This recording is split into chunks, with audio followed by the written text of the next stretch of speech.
You don't think globalization is such a great idea?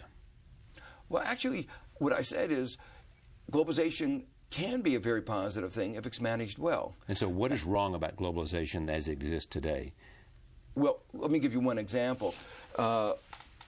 What we did when we talked about globalization is we talked about unfettered capital markets moving across borders with very little regulation. The result of that is that you can have a country with a very small country with inadequate regulation, putting in jeopardy savers, individuals all over the world. Iceland is an example. So that's an example where people in the UK, people in Netherlands suffered, and now he's coming back. Now that people in Iceland are suffering from globalization, they were told, let our banks, let your banks become global marketplace so you'll all benefit. What they're seeing is they're being asked to mortgage their future for generations to come. They're probably going to vote against it on Saturday, but that is an example of globalization that has not been managed well. You think Greece will be art in the end? Yes. I think that Europe is going to come to the rescue. To the rescue. And let me make it clear, when you use the word rescue, the fact is that Greece, with its debt GDP ratio of 120%, is perfectly capable. Debt to GDP. Debt to GDP, of making fulfilling its commitments.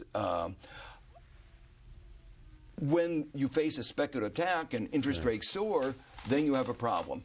And I think Europe realizes that that's what this is.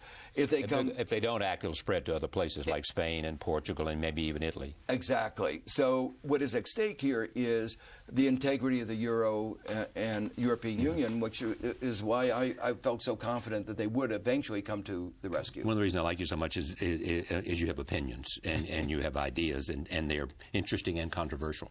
You're not thrilled by the World Bank or the IMF.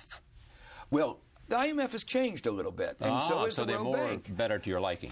They've reformed a considerable degree. Meaning they're not creating such tough standards to receive their money. That's right. Or to put it the way I would put it is... Which is a better way. In the East Asia crisis, they demanded what we call pro-cyclical policies that converted downturns into recessions, recessions into depressions. If you look at their programs more recently, most of them have been much less than that way. Some of them have actually been very, very helpful. So I think that's part of the change of the global debate, and that's why many people in Greece say if the Europe doesn't come to its help, the IMF is not necessarily that bad of an alternative.